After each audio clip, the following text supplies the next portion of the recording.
Tervist kõigile! Rõõm näha teid siin. Täna on meil selline väga huvitav loeng või siis kursus või kuidas võtta hoolivuse jõud lähedussuhetes ja elus. Detsembrikuu on ikka selline, kus me mõtleme enamasti ikkagi headele asjadele. Niimoodi on välja kujunenud, kuigi võiks mõelda terve aasta ja ka perspektiivselt veel mitu aastat ette headele asjadele. Et elus oleks vaja ikkagi kõigil seda headust, et elu läks hästi nii sul kui ka teistel. Täna on meil siis selline headuse teema, ehk kuidas headust kasvatada, kuidas headust iseendas arendada, kuidas seda levitada või levida või evida siis koos ka teistega, kes meie ümber on. Headus on selline meie kõikide vajadus, mis tuleneb nagu justkui loomulikult, aga väga keeruline vahest seda kuidagi maailmas nagu avastada. Seetõttu täna vaatame, kuidas seda ise teha, ise ehitada seda ülesse. Hoolimine on rohkem kui üks tunne. See on selline valik, mida igaüks saab teha ja selle valiku tulemusel areneb meis välja teatud selline nagu soojus ja ka tasakaal nii enda kui ka teiste osas. Täna siis vaatame, korraks katsun oma slaide siin vahetada. Üks hetk. On siis hoolimise jõud ja tänane eesmärk on siis arendada väga selliseid tavalisi justkui ühelt poolt vaadates omadusi, selliseid kvaliteete, nagu näiteks siin on kirjas. Arendada 4 olulist hoiakut, see on siis sõbralikkus, kaastunne, rõõm teiste edu üle ja tasakaalukus.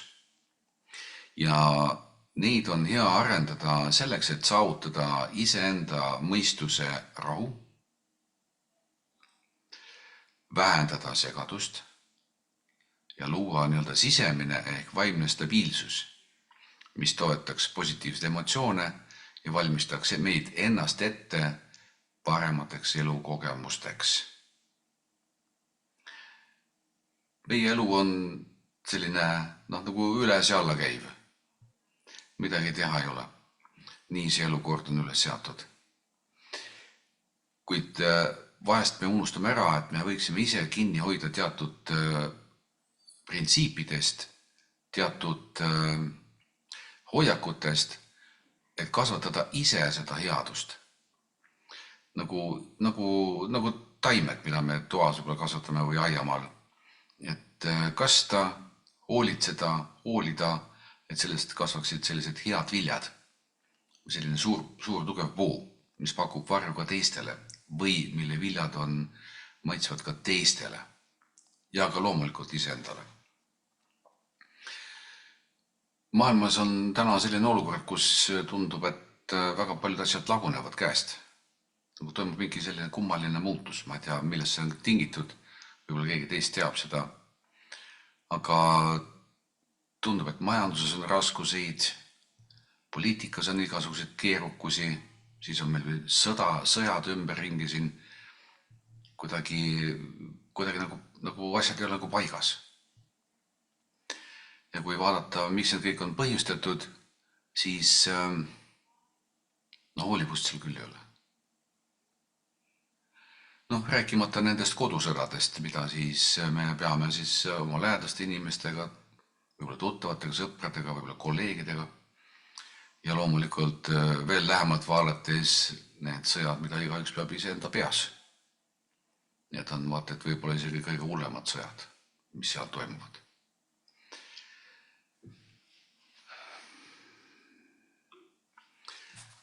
Hoolivuse jõud koosneb teatud sellistest hoiakutest, mille summa summarum sõltub sellest, kuidas me ise peame kinni oma mingitest sisemistest printsiipidest või hoiakutest.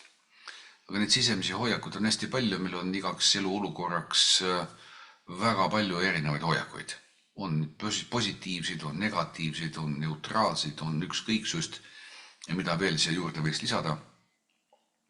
Kuid samas hoolivuse jõud on midagi sellist, mida igaüks meist tegelikult tahaks tunda. Ma usun, et te olete minuga nõus. Te kõik hoolite millestki või kellestki ja samas te teate väga hästi, kui keegi hoolib teist või ei hooli. Läheme vaatame edasi siis hoolivuse jõudu, millest siis see tegelikult koosneb, mis on need tükid, mida me saame kokku panna selleks, et hakata iseenda sees kasvatama hoolivust. Hoolivusele tuleks kindlasti juurde öelda veel seda, et hoolivus on midagi sellist, mis on ka eeskujuks. Eks see võib nakatada teisi. Kuid väga sagedasti juhtub niimoodi, et kui me kellestki hoolime ja meist vastu ei hoolita või ei kiideta selle eest, siis meie hoolivus kaob ära. Mina olen sellisel arvamusel, et hoolivust on vaja hoida nagu kuulatera. Teda on vaja kasvatada ja seda ei tohiks murda mitte ükski asi. Selleks on olemas ka üks valem, mis tuleb siin natukene hiljem, mis ei võimalda siis hoolivusel murduda.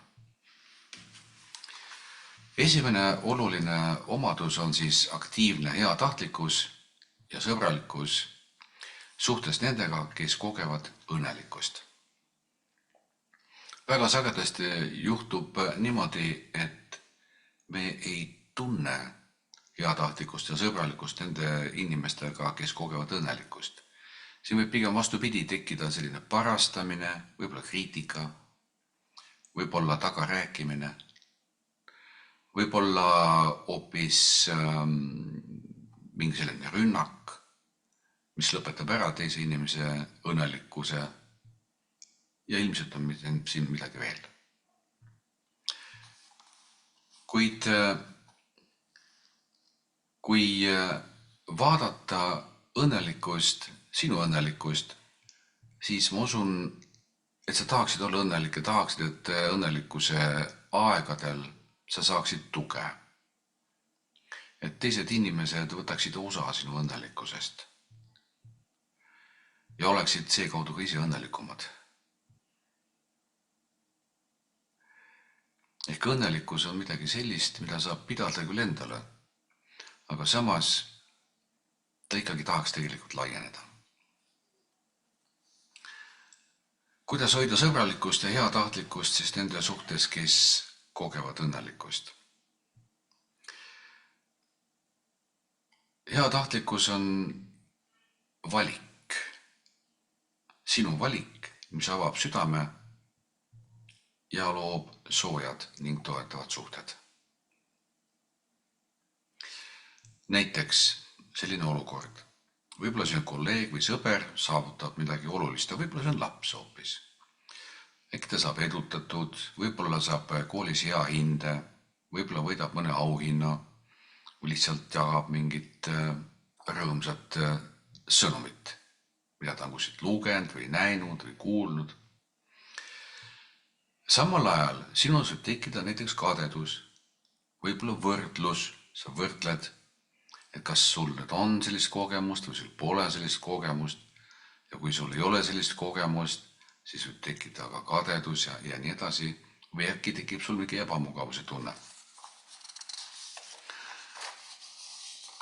Siin on väga paslik võtta kasutusele üks selline mõtteviis, mida sellistes olukordades saab kasutada. Näiteks,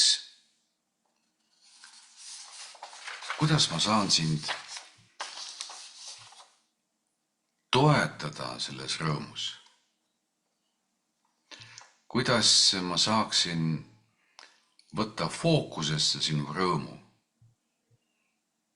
ja kuidas ma saaksin sinuga koos rõõmustada ja olla sõbralik,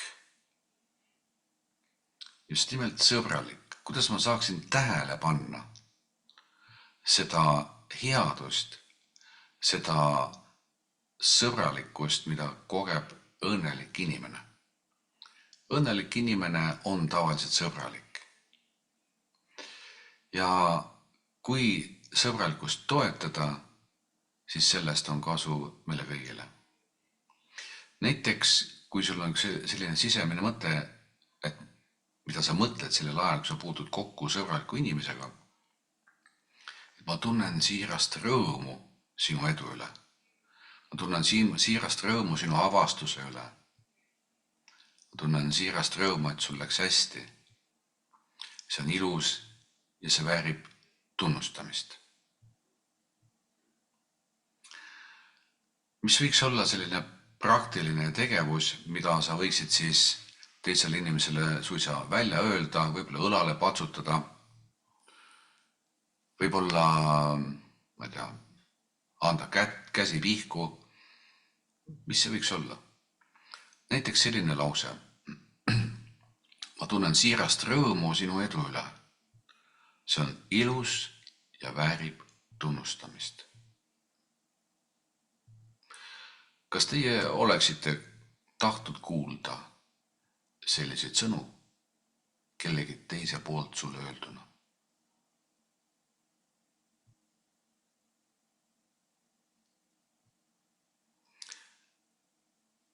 Ma usun, et te kõik teate, kui vajalik see tegelikult on. Ja kui vähe me seda tegelikult saame. Ma arvan seda, et me peaksime tegelikult rohkem inimesi tunnustama, siiralt tundma rõõmu nende õnnelikkuse üle, isegi siis, kui me ise ei ole õnnelikud. Õnnelikkuse märkamine on omaette tegevus. Ehk kui me oleme halvas tujus, ega me siis õnnelikkust ei märka. Ja kui märkame, ega siis see õnnelikkus ei lähe meile üldse korda, pigem vastupidi.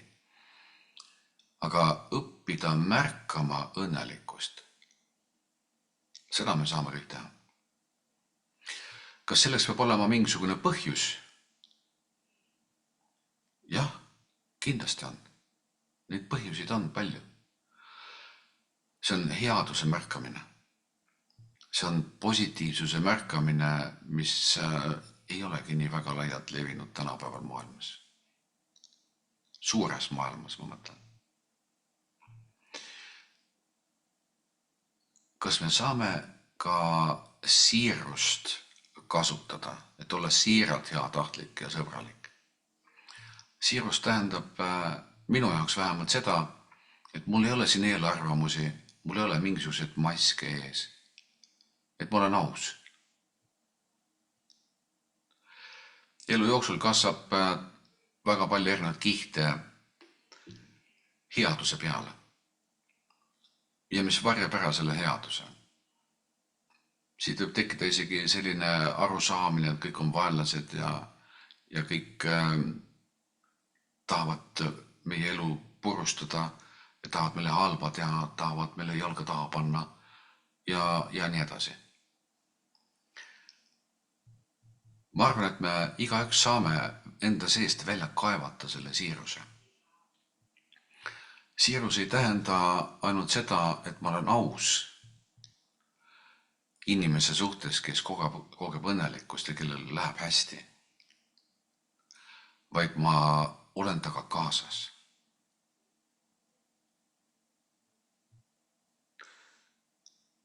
Ja kui ma olen taga kaasas, siis ma saan temalt tükikese endale, tõest tahtmata. Ma saan osa sellest. Kui suurt osa, seda ei saa kalkuleerida sellistes olukordades. Niisiis, kui ma õpin järk-järgult vaatama headust, hakkan teda avastama ja mitte ainult suhetes lähedastega, kolleegidega, tuttavatega, vanade ja uute tuttavatega, vaid ka iseendaga ja võib-olla ka looduses. Ehk kui vaadata tänast meie Eestimaa ilma, siis tundub, et no mis siin siis on nii ilusat. Aga ilmselt ikkagi silm tabab ära midagi või kõrv tabab ära, midagi ikka leiab siit. Meil Eestimaal tõepoolest ei ole väga levinud selline siirus ja võib-olla ka heatahtlik suhtumine, nagu keegi siin chatis kirjutab. Ja tõenäoliselt on siin ka omad sellised põhjused, miks see on nii. Aga kas need põhjused peavad jääma sellisteks? Ma arvan, et ei pea. Ma usun, et me kõik saame ennast muuta. Väga palju sõltub sellest, mida me vaatame ja mida me kuuleme ja kuulame. Sellest sõltub see, mida sa koged, see, mida sa tunned.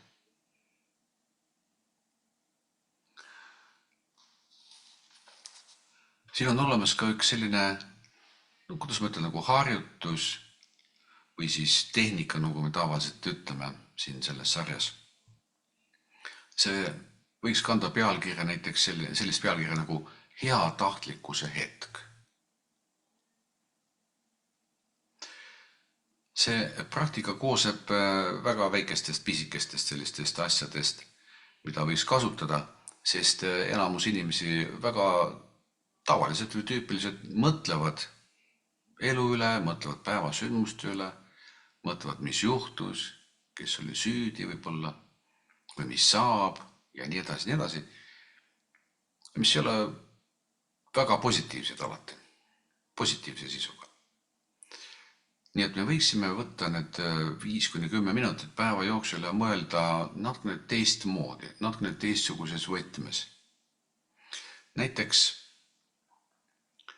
teadlikult mõelda ühele inimesele, kes kogeb õnnelikkust või edu.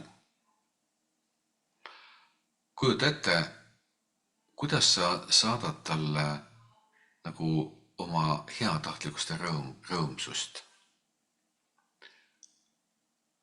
Sa võtad ja vaatad ja tunned. Proovime korraks. Ma annan teile ette sellise ettekujutluse pildi või kuidas see ettekujutlust luua. Kujuta ette kedagi, kes on saavutanud või on saavutamas midagi head. On sul keegi selline?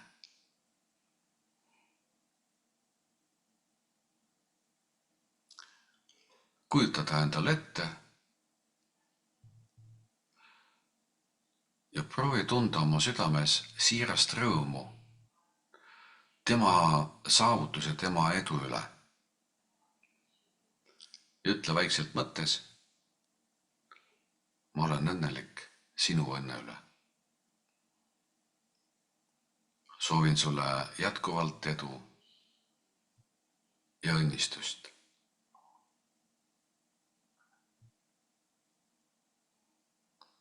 Mingu sul hästi.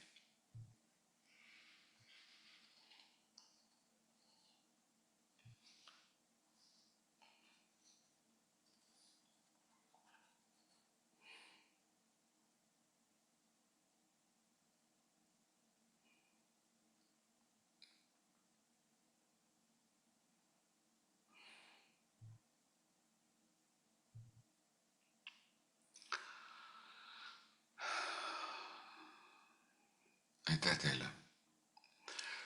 Ma usun, et kui te vaatate niimoodi laiemalt ringi, siis te leiate väga mitu inimest, mitu olukorda, kellega võiks sellist tehnikat või sellist suhtumist või sellist pöördumist läbi teha.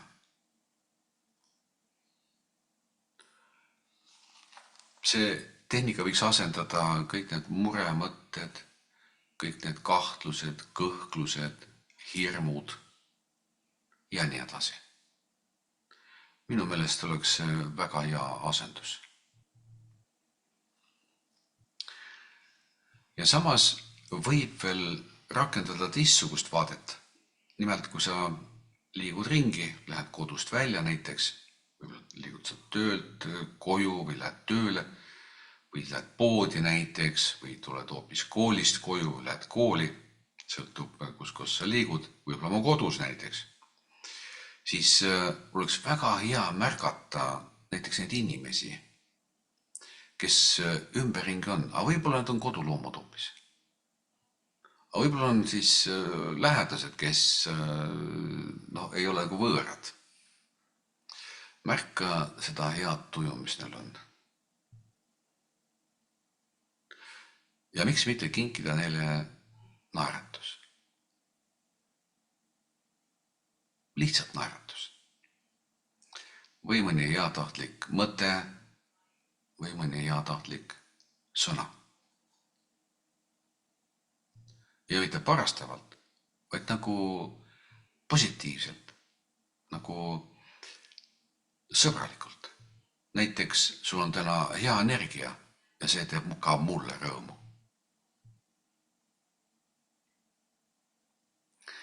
Kujuta ette, kui sina liigud mööda tänavat ringi või poes kusagil seal või järjekorras või ja sul on midagi õnneks läinud ja sa tunned ennast positiivselt, sa saad hea uudise. Ja inimesed kõrvalt vaatavad sind, panevad tähele ja noogutavad tunnustavalt.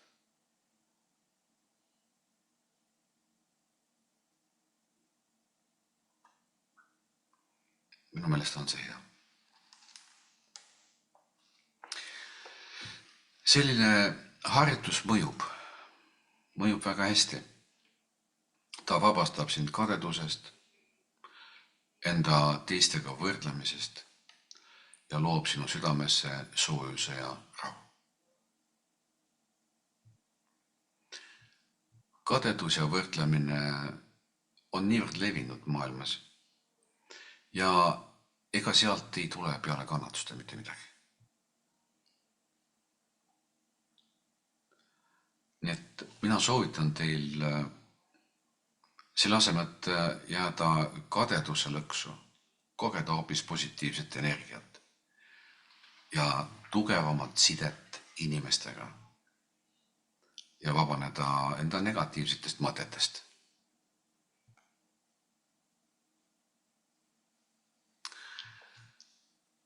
See oleks siis heatahtlikkuse hetk, selle aja võtmine ja nagu siis slaidil on, aktiivne heatahtlikkus ja sõbralikkus suhtes nendega, kes kogevad õnnelikkust. Meil tuleb pärastpoole veel 3 slaidi, mis räägivad teistsugustest suhetest, kuhu me elu jooksul satume. Nii et veel kord, siin me vaatame, kuidas suhtuda nendesse, kes kogevad õnnelikkust. Järgmine slaid ütleb seda. Kaastunne, halastus nende vastu, kes kogevad kannatusi.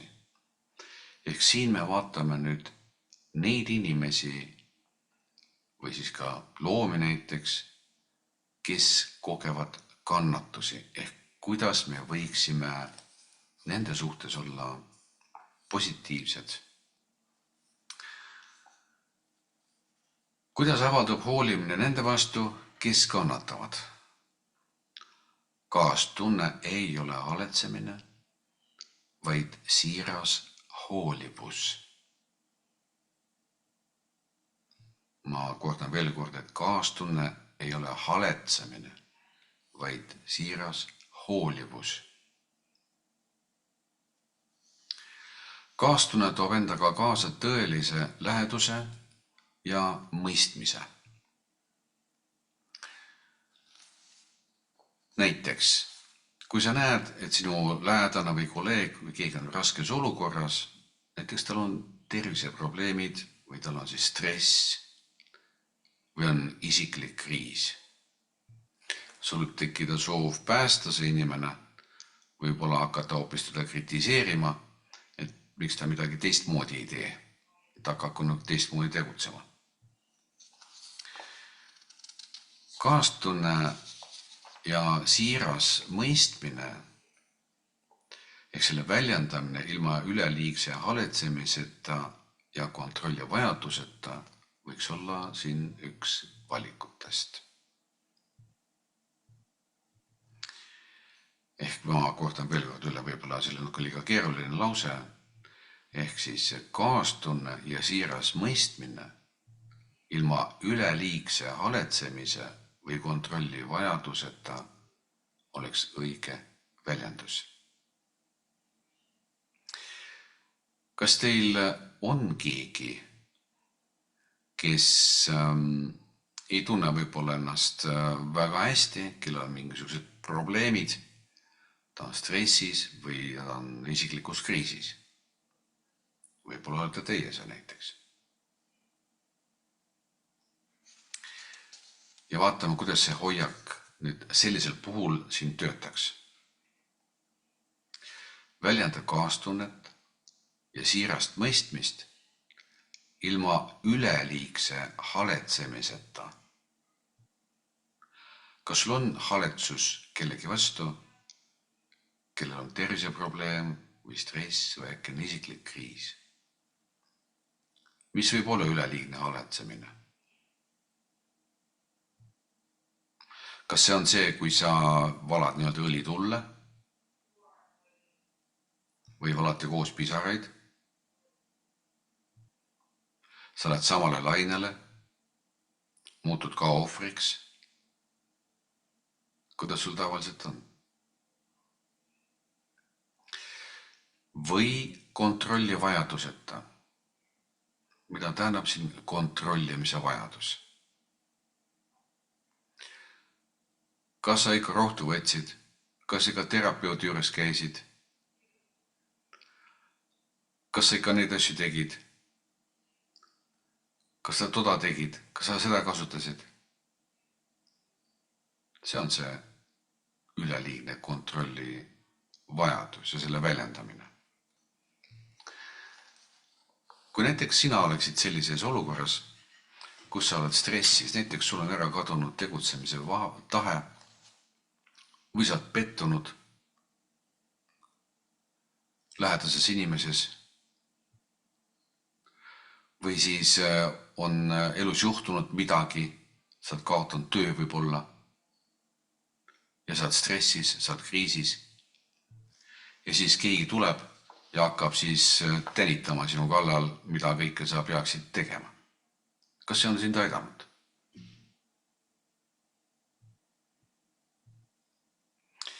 Või siis keegi tuleb ja hakkab haletsema, räägib, kui lollid nad kõik on, et hea ongi, et niimoodi läks. Ehk valab nad õli tulle. Kuidas sa ennast tunned sellises olukorras? Kas see on sind aidanud?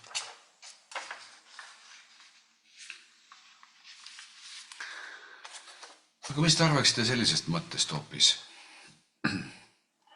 Ma näen, et sul on raske. Kuidas ma saan sind toetada või sulle olemas olla?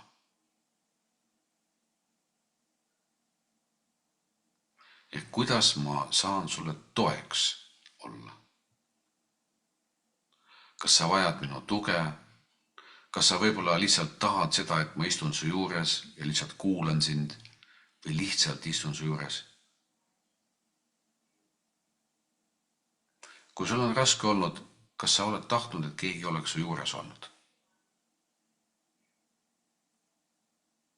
Ära kuulanud sind ja mitte vahele seganud võib-olla, vaid sa oled saanud ennast tühjaks laadida, kergendust saada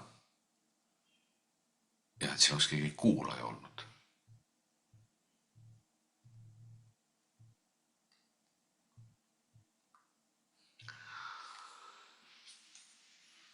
Kui kerge on meil öelda need sõnad, ma näen, et sul on raske.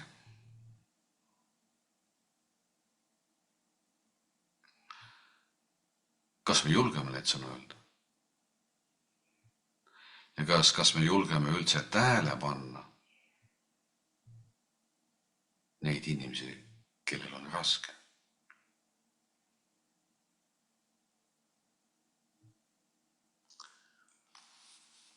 Kui me siis oleme selle inimese juures, kellel on raske, võiks pakkuda sellist varianti. Kuulata inimest hinnanguvabalt ja pakkuda praktilist abi, kui see on võimalik. Hinnangute vaba kuulamine, mitte kaasa rääkimine, vaid kuulamine. Kuulamine võib olla kaaskuulamine, aga võib olla lihtsalt nagu kõrvalistumine. Kuulmine ja mitte kuulamine. Ehk kuulamine annab võimaluse aru saada, milline on inimese probleem. Ja selle järgi on võimalik aru saada, mida ta tegelikult meilt vajaks. Väga tihti ei ole võimalik kuulata, sest me pole harjunud kuulama. Sest meil on kogu aeg kiire. Ja vahest me ei oska ka keskenduda kuulamisele, vaid sebime lihtsalt ringi, saaks kähku minema siit, mis ta siin kaebleb. Ja niimoodi jäävadki kuulmata need lood, jäävadki avastamata need põhjused. Ma usun seda, et te kõik teate, millest ma räägin. Kui paljudel kordadel pole sa ära kuulatud? Kui paljudel kordadel pole sinust aru saadud just sel samal põhjusel?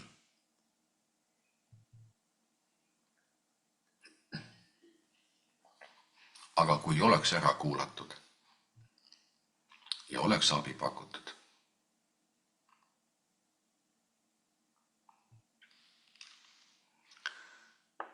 aga me saame seda abi pakkuda teistele, kuulata neid, saada aru, mis neid vaevab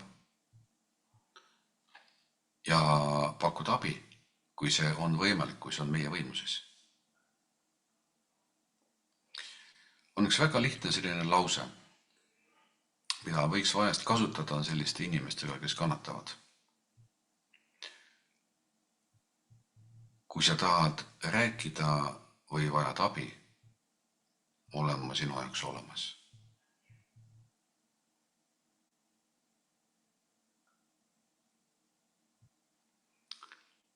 Juba see lause on üks suur kaastunne ja halastus.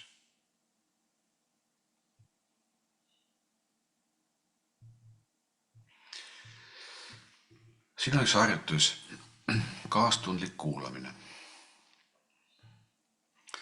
Kui sa kohtad kedagi, kes on raskes olukorras või tunneb end halvasti, harjuta kaastundlikku kuulamist.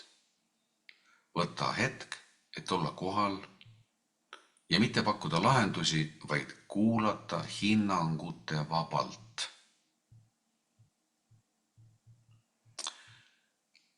Hinnangute vabalt kuulamine ongi kuulamine.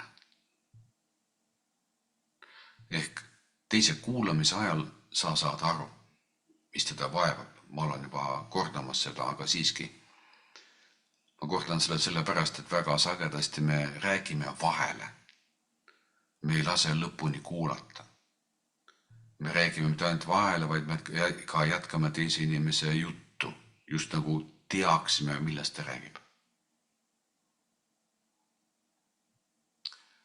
Kuulamine on ka austus teise inimese häda suhtes.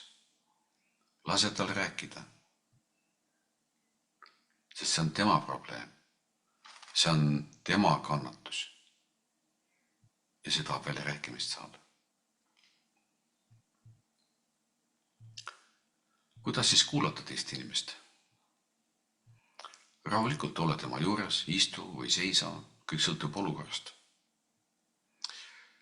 Võid talle silma vaadata aga võib-olla pole seda hea teha, sellepärast et vahest see häirib, nagu sõidab sisse võib-olla. Katsu olla võimalikult mugavalt selle inimese jaoks. Kuid kuula täieliku tähelepanuga. See on kõige olulisem.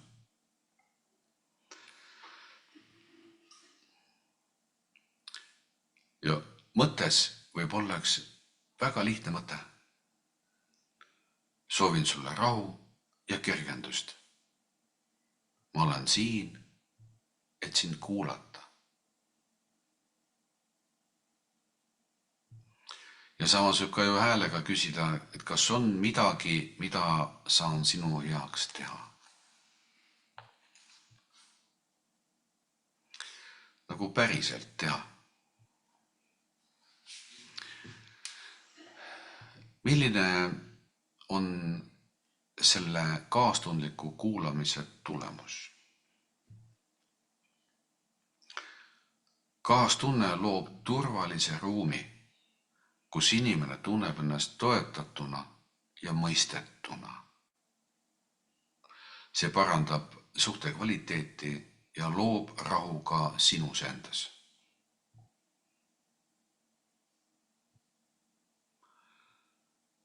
Toetus on meie elus väga-väga oluline, sest meie elu, mis on kindel, näiteks antud hetkel, võib ühel hetkel muutuda täiesti ebakindlaks. Erinevatel põhjustel.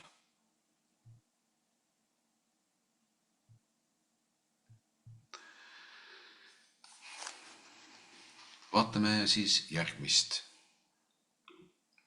osa. Rõõm, kaasaelamine, empaatia ja tänulik rõõm nende vastu, kes on heatahtlikud. Rõõm, kaasaelamine, empaatia ja tänulik rõõm, ma kirjutasin siia rohkem natukene neid sõnu, et oleks võib-olla suurem spekter.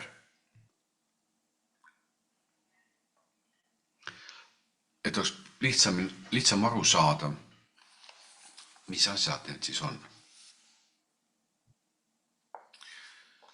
Kuidas kogeda siirast rõõmu ja tänulikkust, kui me märkame headust ja vooruslikkust teistes? Vooruslikkus tähendab väga mitut asja. See tähendab nii intelligentsust, see tähendab ka teatud asjade tegemata jätmist, näiteks mitte ropendamist. See on ka vooruslikkus. Näiteks hea käitumine, näiteks positiivsete sõnade kasutamine, lausete lõpuni rääkimine, selged, konkreetsed laused, mitte moka otsast midagi, vaid nagu päriselt välja rääkida ja nii edasi.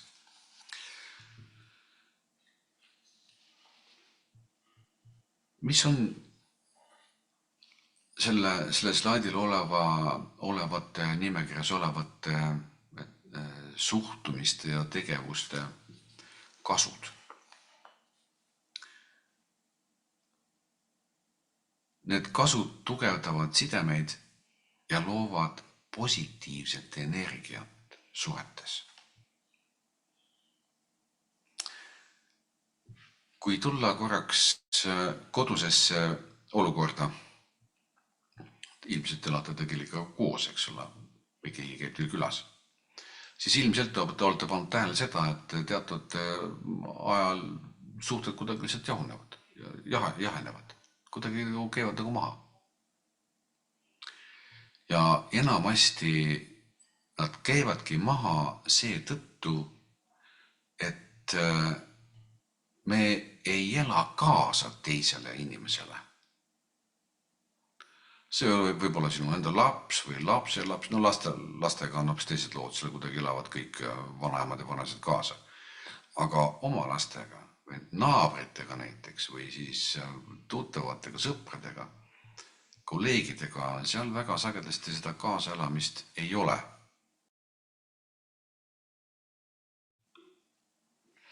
Aga kaasaelamine näitab seda, et sina oled elav ja teine inimene on elav.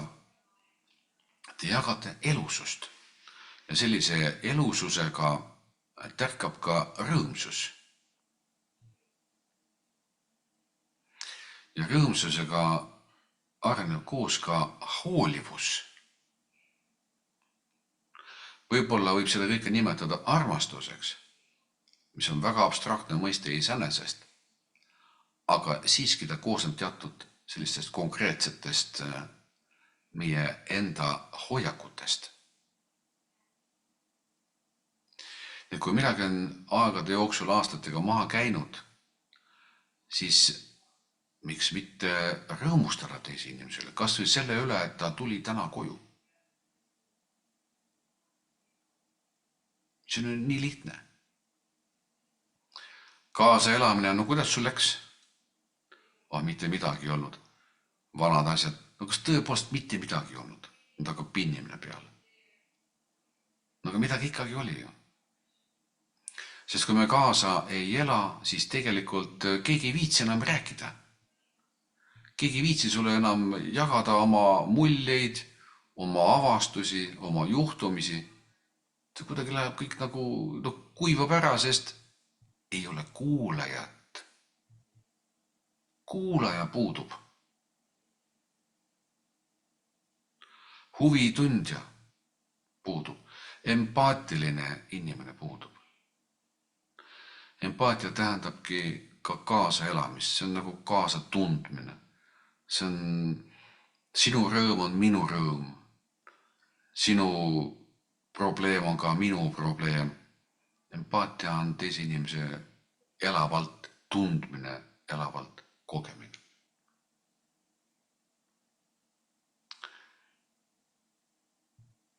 Minu meelest on väga hea, kui sa ärkad hommikul üles ja vaatad, jumal tänatud, kõik on alles, ilm on väljas.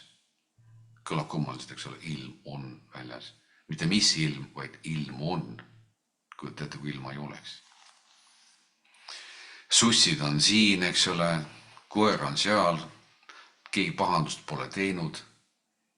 Ja kui tegigi pahandust, siis jätsin õhtu välja viimata, jalutama ei jõudnud. Okei, kes kannatab siis, ega siis ei saa teist süüdistada selles, mis endal tegemata jäi. Nii et kõik need pisiasjad on tegelikult vaadeldavad ka läbi kaaselamise, läbi rõõmu, läbi empaatia.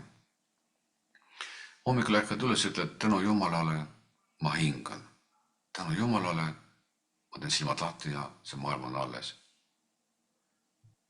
Igalt poolt võib leida selliseid positiivseid asju, mitte ainult inimeste hulgas, vaid üleüldse.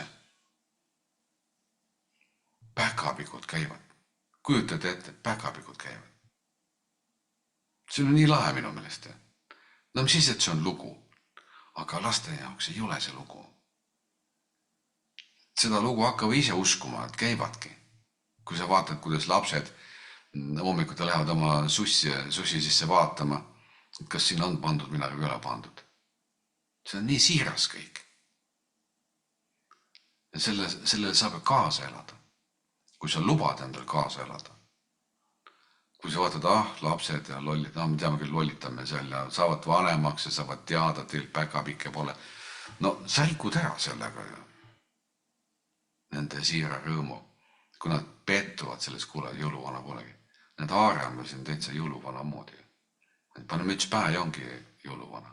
No näeb täpselt nagu jõuluvana välja. No on ju.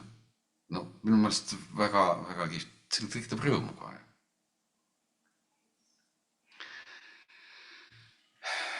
Vahest juhtub tõesti niimoodi,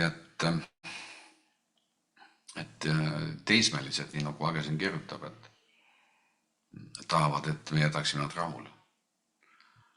Aga tuleks küsida nende käest, aga kus me siis nagu vindi üle keerame?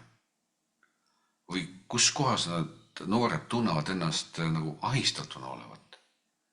Et kus see valu neil on? Ja eelmisel slaidil oli valukoht olemas. Terve pikk seletus oli juures. Räägi temaga, räägi teismelisega, räägi, mis teda vaevab, mis ta jätab välja rääkimata, ja ole hea kuulaja. Esimene asi on alati kuulata. Aga selleks, et keegi räägiks sulle, pead sa looma sellise olukorra, kus inimene tahab sinuga rääkida.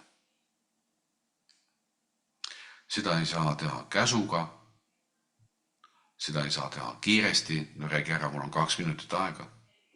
Selleks on vaja võtta aega ja vaja pühenduda.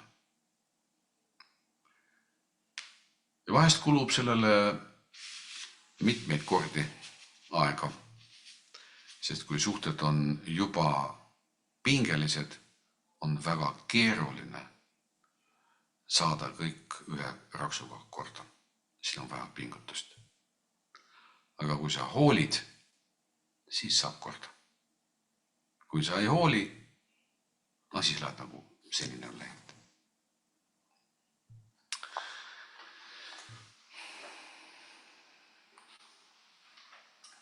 Päkapikud on valetamine lasteaia, kirjutab Karl. Kas see peaks olema ikka nii üleüldse, juhul kui nad teada saavad nende mitte eksisteerimisest, siis toimub pettumine.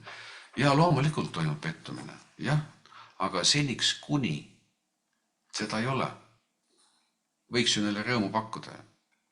Valetamine lastega. Kui palju te ise olete elu jooksul valede ohvriks langenud, öelge mulle? Ja kõik olete ellu jäänud. Pettunud küll, ikka olete elus. Ja kas te teate, kui palju praegusel hetkel on teie peas valesid? Võib-olla enda kohta, võib-olla teiste kohta, võib-olla peate selles ka pettuma kunagi. Mis on tõde? Meil on väga keeruline üldse aru saada, mis on tõde. See ei ole nii lihtne minu meelest. Võib-olla mõni teab, mis on tõde. Aga minu meelest täpselt nii palju, kui on inimesi, on ka eriarvamusi. Võib-olla ka päkapikkude osas. Aga jõulukinke tahavad ju kõik saada. Ja kes neid siis toob? Paneb kuuse alla. No, ja kui ei too, siis pettuvad ka täiskasvanud, eks ole. Nii et ikkagi on mingid traditsioonid. Aga hoiame neist kinni. Ega ei ole vaja kohe täiskasvanuks saada. Vahest on lapsed siiramad ja hoolivamad kui täiskasvanud. Meil on nendelt õppida. Päris palju.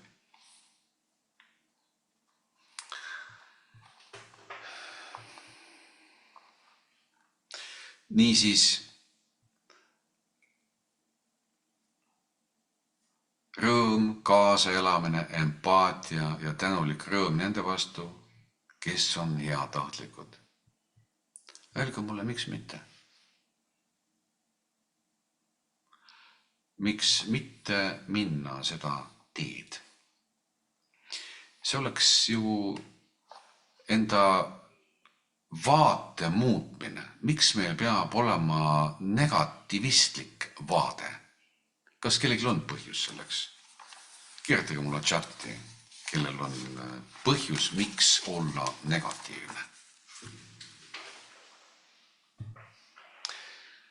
Lapsed ei pettu, kui seda mängu mängida seni, kuni nad ise kahtlema hakkavad ja siis ka edasi, ikka edasi. Ja öeldagi võib olla, et ikka on olemas see, ongi selline mäng, mida kõik mängivad. Meil näiteks ka töö juures mängitakse. Lapsed näevad seda ja ei pettu, sest nad saavad sellest mängust aru.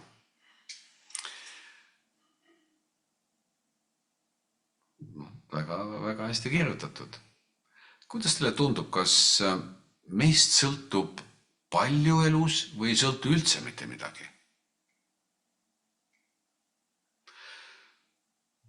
Võtke või see positiivne vaade. Kas positiivne vaade on ellu sisse võetav negatiivsete vaadete asemele või on see midagi kunstlikku? Mis tähendaks seda, et negatiivne vaade ongi õige, kõik ongi pekkis, nagu öeldakse. Aga äkki on see valik? Äkki kogu meedia ja kõik räägivad, et kõik ongi pekkis, me võtame selle üle, oleme nii-öelda, vabandan väljenduse pärast, aju pestud, läheme selle propagandaga kaasa ja siis kõik tundubki olevat sellistes mustades toonides. Kas see ei sõltu äkki meist enestest? Mida me siia enda sisse laseme?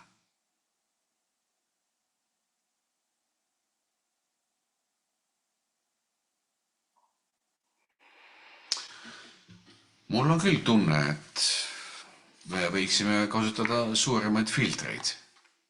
Selliseid nagu sõelasid, mis ei lase igasugust sodi siia sisse.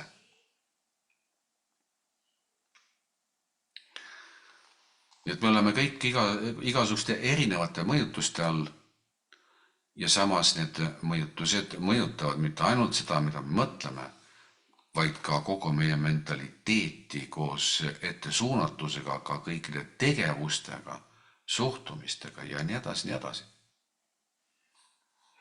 Kui ma küsin täna sinu käest, kuidas sa näed oma elu näiteks järgmise 5 aasta jooksul, kuidas sa näed Eesti Vabariiki, kuidas Eesti Vabariik läheb järgmise 5 aasta jooksul edasi, Euroopa Liit, mis saab Ukraina ja Venemaa vahelisest sõjast, kuidas sa näed seda, mis maailmas toimub täna läbi selle mõttelaadi, mis sul täna on?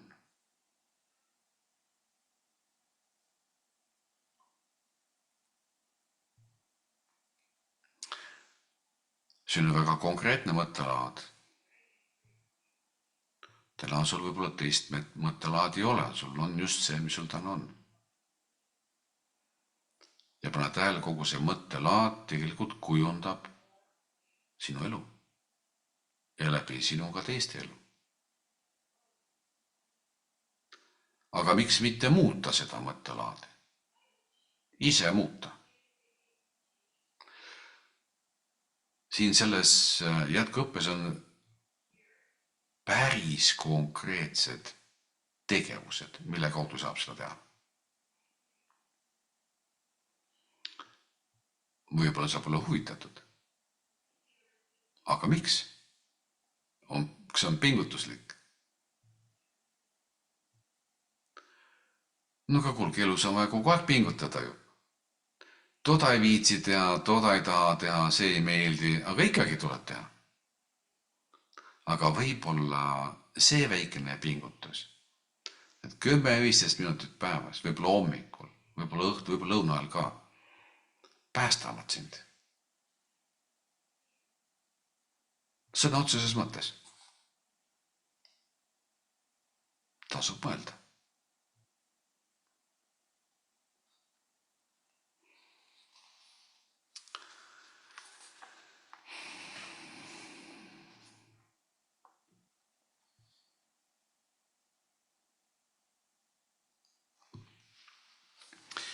Näiteks, kui on selline situatsioon, kus keegi teeb midagi head, näiteks aitab abivajajat, näitab üles lahkust või võtab endale mingi suurema vastutuse.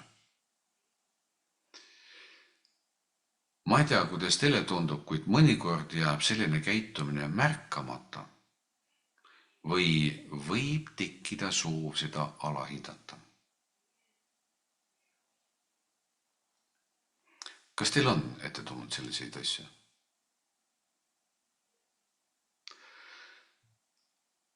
Kus sa teed kellelegi head, aga ta nagu ei pane tähele seda. Ta nagu ei anna mitte mingit tagasisidet, kas see nüüd oli talle kasulik või mitte, aga sina tead, et sa tegid talle head. Kas või, ma ei tea, tal on kiire uksest välja, kuule, too mu võtmed siia. Sa lähed, otsid need võtmed üles ja viid talle, see on ju hea tegu. Või koristad neid sokke sealt maast ja laiali loobitud riideid, paned nad ära, see on ka hea tegu.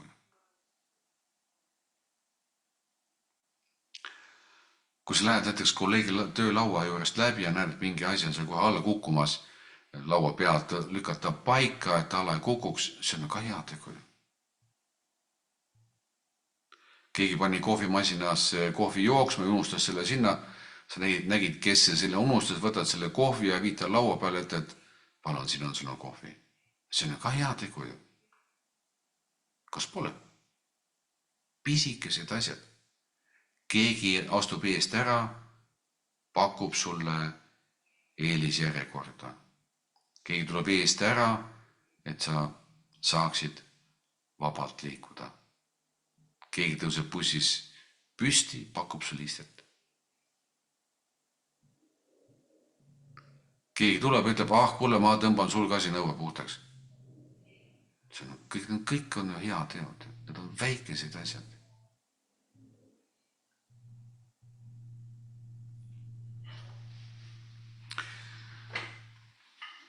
Näitab üles lahkust. Mida tähendab näitab üles lahkust? Pakub abi näiteks. Kuule, kas ma võin sulle appi tulla? See on ju lahkus. Aga kuidas sa võtad vastu, kui lükkad eemale selle? Mine, ma ei oska seda teha. Aga kas siin nüüd tuleb järgmine kord sulle abi pakkuma? Kas tuleb? Kuule, ma võin selle asja enda peale võtta ära teha. Jumal tänatud, võta tee see ära, mul ongi lihtsam. Aga kas sa näed selles ka abi, heatahtlikkust? Või see on selline mehaaniline asi? Tuli loll tegi ära, jumal tänatud.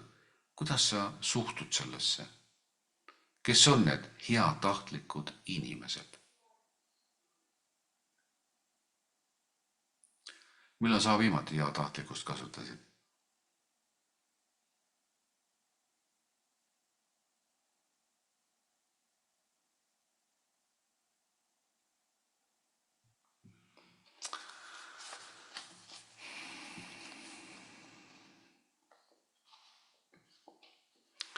Nii et veel kord, mõnikord jääb selline heatahtlikkus märkamata. Või võib tekkida soov seda isegi alahinnata või isegi maha teha. Õppige tähele panema seda heatahtlikkust. See on väga oluline asi, sest me tahame ka ise seda. Aga me peaksime seda ka kuidagi välja näitama. Kuidagi näitama välja, et see on positiivne, et see on hea, toetama selles, et heatahtlikkus lihtsalt ei sureks välja meie kalkuse pärast või ükskõiksuse pärast. Ma usun, et paljud teist on kannatanud seetõttu, et teie heatahtlikkust ei ole pandud tähele. Selle kohta öeldakse, et nad ei hinda mind, ei hinnanud või et ei läinud korda. Polnud vajalik.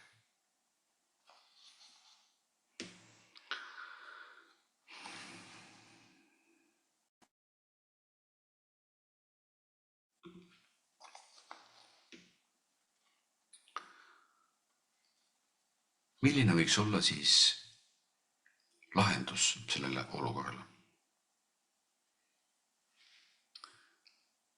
Praktiseeri siirast rõõmu ja tänulikkust. Tunnusta inimese headust või vooruslikku tegu.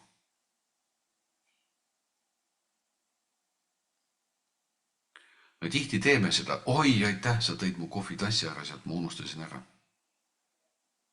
Me mõtleme, oi, tead, ma olen nii tänulik, sa aitasid mul koti siit üles tassida. Või aitäh, sa aitasid mul üles tõusta, kui sa libedaga maha kukkusin. Tavalised asjad, lihtsad asjad, neid peaks meeles pidama. Milline võiks olla siis sisemine meie pea sees olev siis mõte või mõtteviis, üks selline, mida saab ka modifitseerida, loomulikult ise saab edasi arendada. Näiteks see, mida sa tegid, on ilus ja väärt tunnustamist. Mul on hea meel, et maailmas on inimesi nagu sina.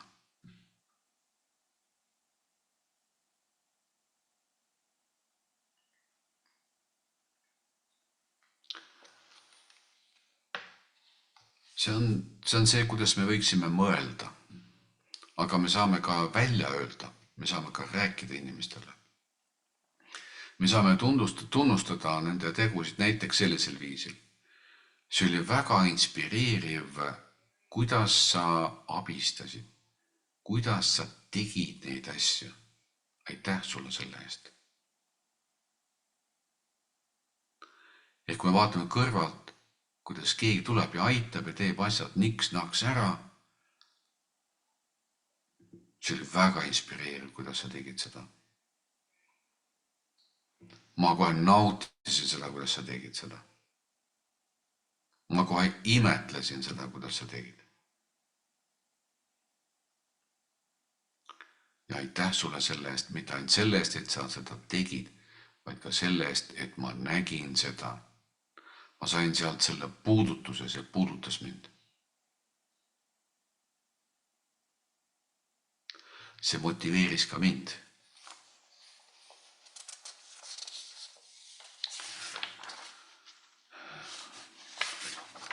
Siin on veel olemas mõned soovitused, mis on natukene võib-olla keerulisemad, aga võib-olla kui kellelgi on selline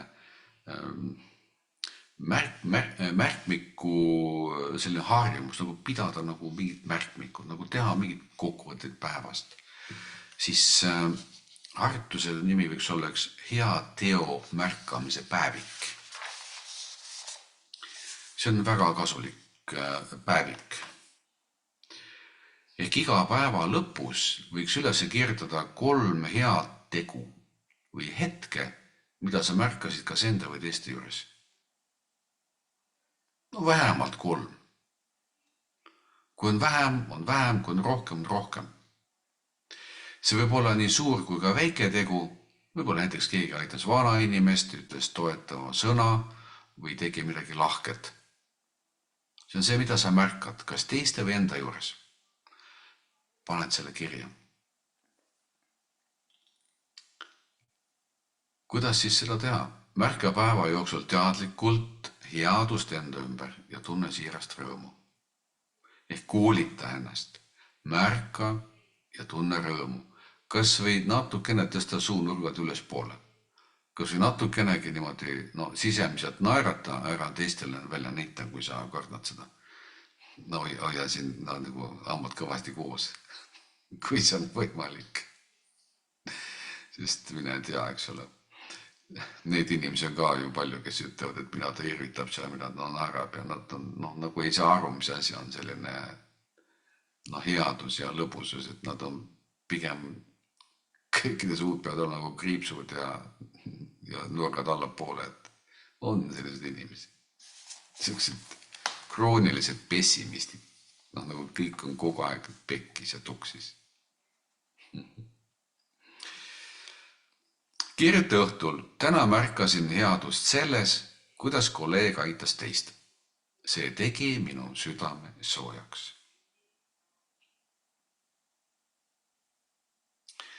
Ja siis on siin üks väikene lisaharjutus. Kui sa näed headust teistes, tunnusta seda valjult. See oli tõeliselt äge, kuidas sa tegid. Ma lähen nüüd koju ja teen kõik täpselt samamoodi. Või ma võtan selle ka nüüd üle, sa inspireerisid mind ja nüüd mul on hoog sees. Ma nägin, kuidas sa koristasid kõik kiiresti niks-naks ära ja ma lähen koju ja ma teen samamoodi. Näiteks. Või ma nägin, kuidas sa lahendasid selle olukorra ja tead, see oli väga ilus, mis sa tegid. Tuleb natukene otsida, natukene ringi vaadata ja leida siis oma viise. Vaike kirjutab, et üheks võimaluseks on teadlikult omandatud manipuleerimine ja praktiseerimine sellise inimese peal, kes seda lubab endaga teha.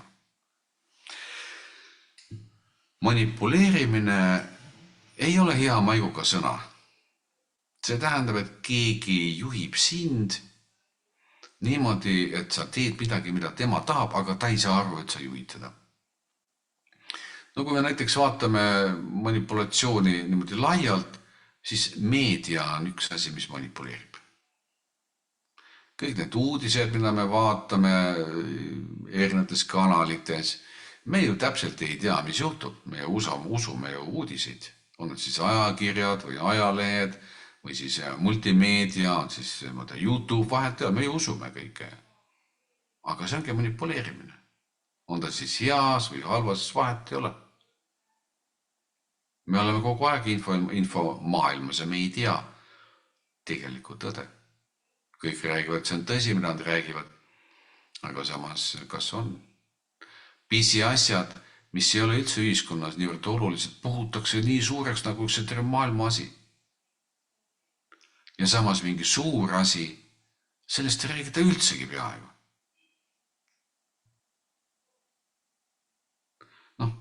Vaadake ringi natuke, ma usun, te teate ise ka. Võib-olla te ei loegi enam ajalehti, ma ka ei loe. Võib-olla loete. Kuulujutud teiste kohta, kuidas, mida nad tegid. Me usume seda, aga me ise ei lähe küsima. Et päriselt teada seda, kuidas oli. Oi, kui palju saasta on meie ümber. Oi, kui palju. Võtke või kas või, ma ei tea, järjefilmid, mida me vaatame, eks ole. Me ei tule selle pealegi, et need on filmid. Et need ei ole tõesti sündinud lood. On küll alguses öeldakse vahest, et dokumentaalfilm on tehtud tõesti sündinud lugude põhjal. Võib-olla see on õige. Aga ülejäänud raamatute põhjal, keegi on raamatu kokku kirjutanud oma fantaasiast lähtuvalt, me loeme ja me elame sisse ja me tunneme, et nii ongi. Ja nii ongi, ongi tõde. Nii et ma arvan, et me peaksime kaunis ettevaatlikud olema, sest meiega manipuleeritakse kogu aeg ja pidevalt. Kas me laseme seda teha või me ei lase seda teha, sellel pole väga suurt nagu pointi praegu siin, sest me oleme niikuinii manipuleeritavad. Ka mina praegu andes teile teada elu positiivsest poolest, kuidas seda teha, istutan teie peadesse ju selle mõtte. Aga ma arvan, et see on hea. See on hea sellepärast, et vähemalt tunnete ennast, kui te hakkate kasutama neid asju paremini, nagu inimlikumalt, nagu normaalsemalt, mitte nii negatiivselt, vaid positiivsemalt ja mitte ainult siin jõuluteel, vaid võib-olla ka hiljem ja võib-olla veel hiljem ja veel hiljem. On see ideoloogia või? Ma ei oska öelda. Manipuleerimine, ka ei oska öelda. Muidugi on ka pahatahtlikke manipuleerijad, jah, on tõepoolest on meie seas on need inimesi, kes asetavad meid teatud olukordadesse, millest meil pole väljapääsu ja me peame lihtsalt nende taktikepi järgi tantsima. On olemas selliseid inimesi.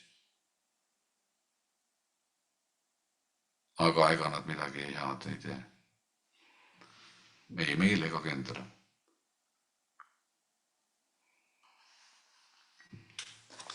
Ma usun, et sellist inimeste aeg saab kunagi otsa. Kunagi. Ma ei tea, millal see aeg saab, aga kunagi. Rain kirjutab, et usk võib olla väga pime. Tõde tee nägijaks nii, et otsi tõde. Jah, tõde on olemas, aga tõde on ühel poolt väga lihtne ja teiselt poolt täiesti teistsugune võrreldes sellega, mida me tõest arvame. Kuidas tekib õpitud abitus? Õpitud abitus ongi õpitud, sisse õpitud. Kas teadlikult? See õpitakse sisse sellisel viisil, et pannakse tähele, et palju mugavam on elada niimoodi. Teised teenindavad, teised hoolitsevad ja ma ei pea mitte midagi väga tegema. Pean natukene siit kaeblema, mängima võib-olla haiget, võib-olla kannatajad, võib-olla peavalud, ma ei tea, mida iganes. See on, abituna olla on paljudel inimestel kasulik. Nad on kasu peal väljas, oma kasu peal väljas. Teiseks kujuneb abitus välja sellel põhjusel, kui me surme maha inimese siiruse siirat soovid. Niimoodi ei tehta, niimoodi ei ole kunagi tehtud. Ehk me surme maha teise inimese enda ettevõtlikkuse. Seda tehakse lapsest peale. Ja niimoodi surutakse maha inimese initsiatiiv. Ja ta jääbki ootama käskluseid, mis juhivad teda elus.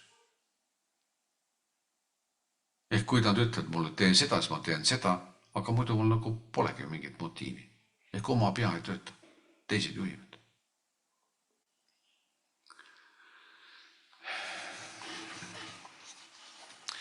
Kui Kristus on ütelnud, et miks sa ootad selle eest tänu, kui sa kedagi aitad, aita isetult midagi vastu ootamata. Ma olen nõus sellega. Ma olen nõus. Aga heategu täna meil tegelikult tuleks esile tõsta. Sest kui sa vaatad Kristuse sõnu, siis Kristus ei olnud selline hädaline, nagu võib-olla meie teiega täna siin oleme. Meie vajame sellist inimlikku abi. Kristus ei ootanud mitte kunagi abi kellegi aitamise eest, sellepärast, et see võib kasvatada uhkust, et see võib kasvatada kiindumist, see võib kasvatada veel mingisugust egotahke, mis hoiavad teda Jumalast eraldi. Aga meie tõenäoliselt oleme sellised tavalisemad inimesed siin, kes peaks veel inimlikkust arendama, enne kui jõuda Kristuse üteluste juurde.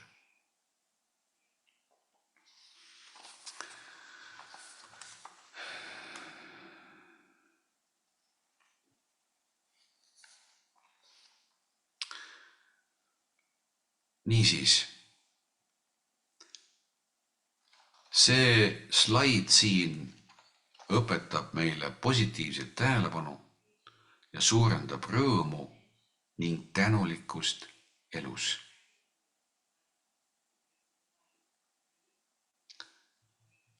Positiivne tähelepanu on väga oluline meie igapäevases elus, sest nagu te teate, positiivsed emotsioonid ju nii noorendavad kui ka tervendavad, teevad elu jõulisemaks, vastupidiselt negatiivsetele. Rõõm on iseenesest juba niivõrd võimas energia, niivõrd võimas motivaator, et sellega võib palju asju teha. Muuseas, te kõik teate, kui te teete rõõmuga midagi. Kas olete rõõmuga teinud midagi täna? Võib-olla eile. Aga võib-olla te ei mäletagi üldse seda. Millal te viimati tegite seda. Aga ma usun, te mäletate, mis on rõõmuga tegemine. See on täitsa teine lend ju. Kas pole? See on nagu Muski rakett. Elon Muski rakett. Kes pole kuulnud? Guugeldage.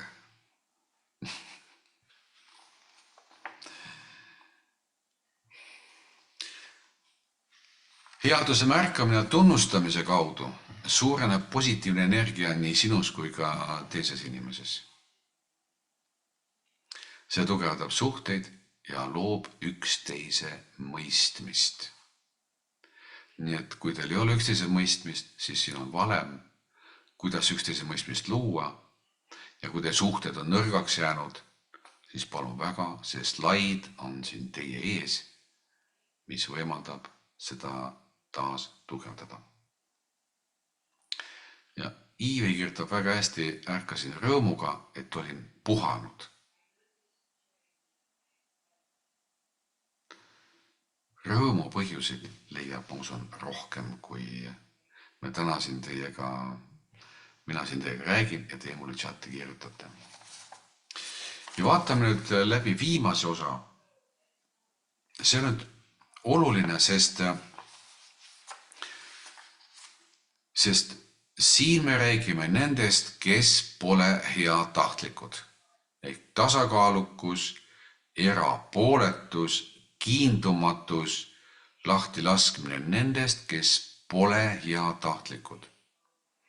Kiindumatus, see tähendab, et see pole ükskõiksus. Ükskõikseid inimesi on palju maailmas. Ma usun, te kõik teate, mis see on kiindumine. Ja kiindumatus tähendab seda, et mul on suhe, aga ma ei kiindu, nagu ei lähe nagu sügavamale sisse sellesse. Kontakt on, aga voolu ei ole. Kuidas säilitada tasakaal ja rahu, kui kohtume nii-öelda ebavooruslikkusega ehk mitte heatahtlikega?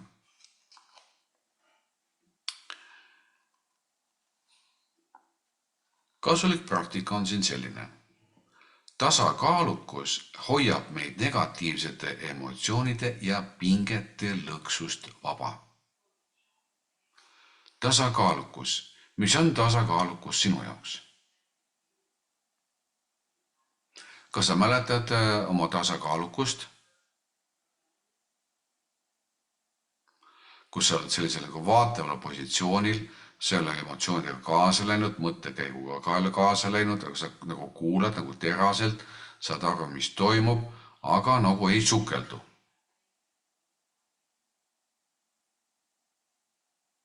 Tuleb meelde, jah? Mis asi on siis tasakaalukus? Ehk tasakaalukus hoiab meid negatiivsete emotsioonide ja pingete lõksust vaba. See lause ütleb seda, et ta hoiab meid eemal negatiivsetest emotsioonidest, aga neid on meil elus piisavalt, kas pole? Me püüame neid vältida, aga ikkagi siit-sealt ikkagi tuleb.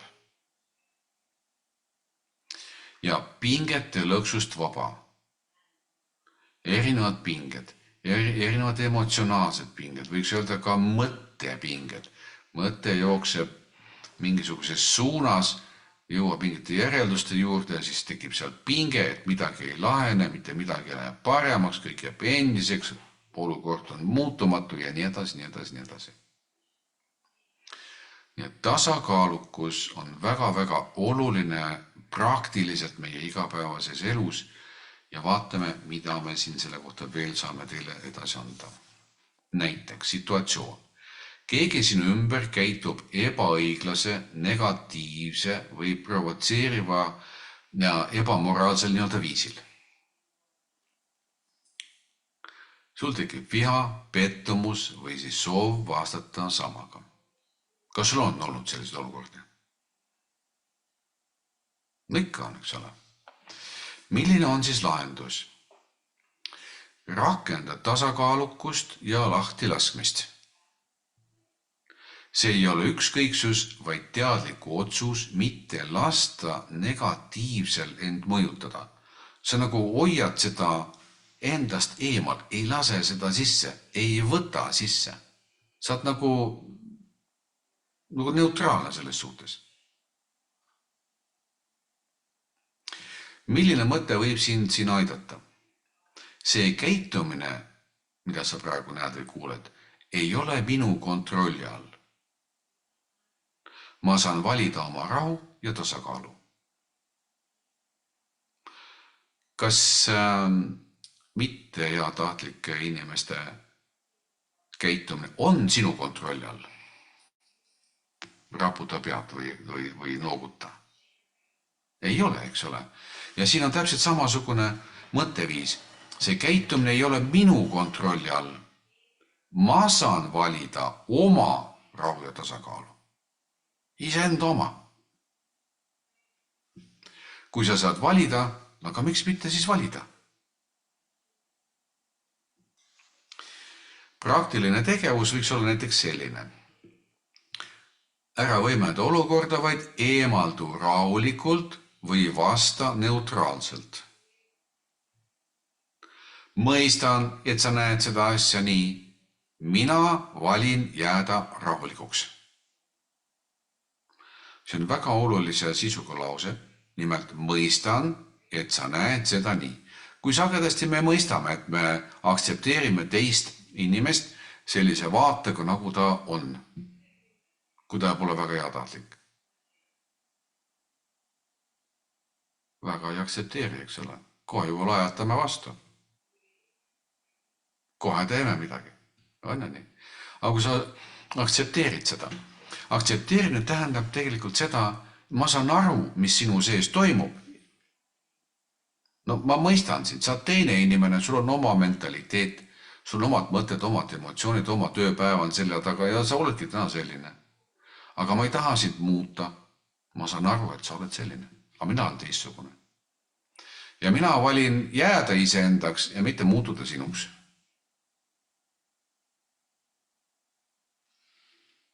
Nii et mõistan, et sa näed seda nii, mina valin jääda rahulikuks ehk iseendaks. Ja siis on meil siin üks harjutus. Tasakaalu hingamine. Ehk seda harjutust tehakse siis sellises olukorras, kus keegi käitub negatiivselt, näritab sind või tekitab ebamugavust, et seda tasakaalu saaks enda sees säilitada, et mitte kaasa minna. Siin tuleb lihtsalt hetkeks peatuda, hingata 3-4 korda sügavalt sisse ja välja, samal ajal loendades sisse-välja hingamisi. Ja samas ka saab mõttes endale öelda, et see ei ole minu kontrolli all, ma valin jääda rahulikuks. See on nii lihtne, sellepärast, et me kõik hingame nii kogu aeg. Mõned korrad teadlikult sisse-välja hingata ei ole kellelgi probleem. Ja seejärel lase mõttes lahti vajadusest olukorda muuta või reageerida ärritunult. See vajadus muuta, sekkuda sellesse mitte heatahtlikkusse inimesse on igal inimesel niivõrd suur, et tahaks kohe muuta olukorda. Aga soovitus on lase lahti vajadusest muuta.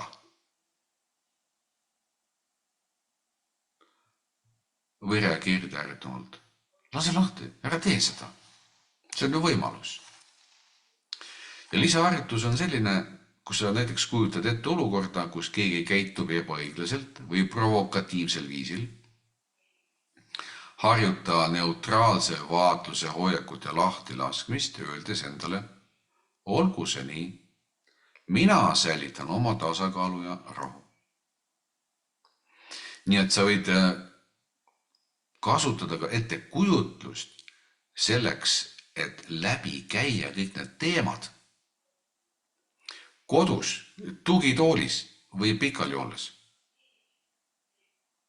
Sa tead, et sul on seal kolleeg või omad lapsed, lähedased, kellega sul kogu aeg mingi kanal kitkuda.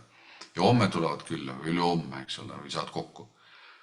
Tee õhtul see ettekujutlus läbi ja vaata, kas homme on toimunud muutus.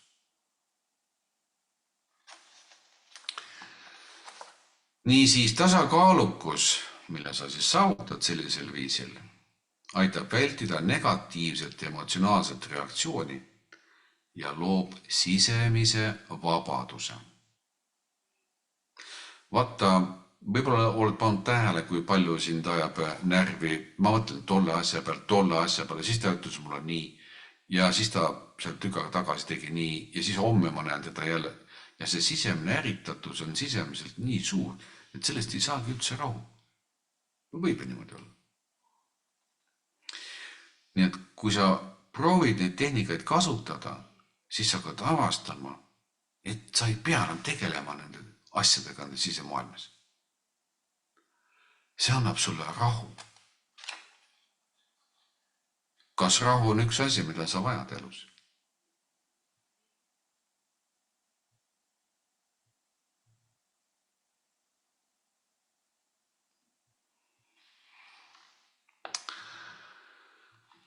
Ja tasakaalukus hoiab sinu sisemist rahu ja väldib negatiivse energiaga edasi kandumist.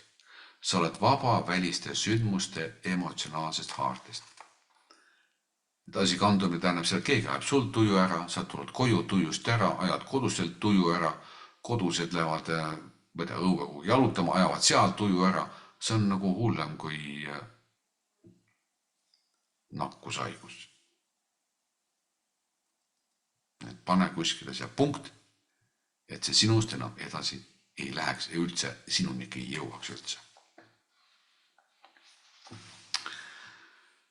Need olid siis peamised sellised teemad, millest ma tahtsin teiega täna rääkida. Peamised 4 erinevat osa võivad väga oluliselt mõjutada ja muuta iga inimese elu. Hoolimise praktiline mõju igapäevaelus. Kuidas need hoiakud avalduvad suhetes? Millest siin oli just juttu? Sõbralikkus, kaastunne ja tasakaal aitavad tugevdada suhteid, vähendada konflikte ja luua usaldust. Kuidas hoolimine tegevustes väljendub? Iga tegevus saab teadlikumaks ja hoolivamaks, tuues endale ja teistele rohkem rahulolu. Koos negatiivsuse vähenemisega, seos negatiivsuse vähenemisega. Fookus headusel vähendab kriitikat, ärritust ja sisemist rahutust.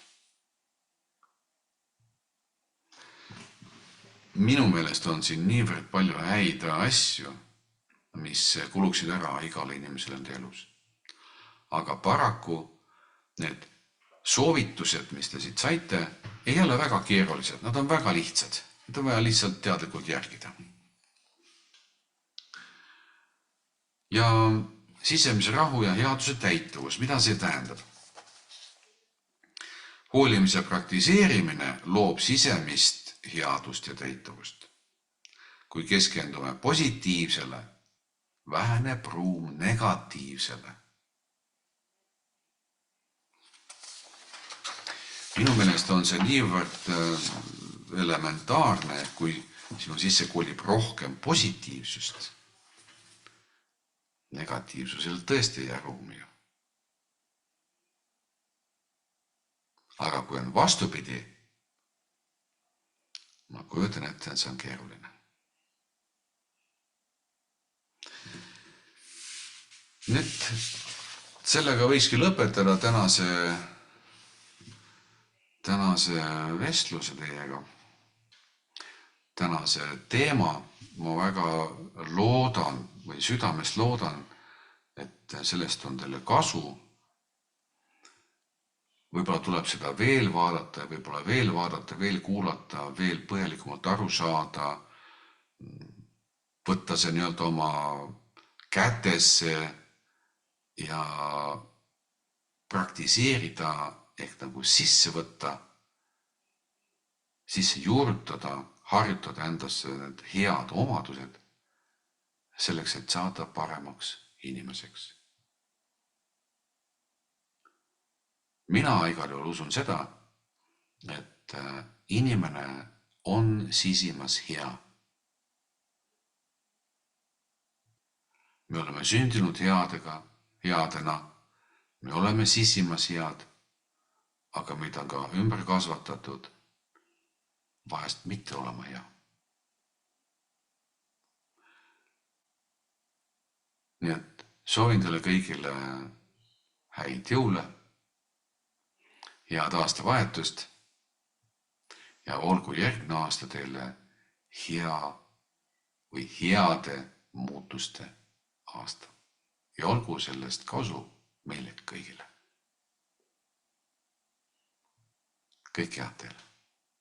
Mingu hästi.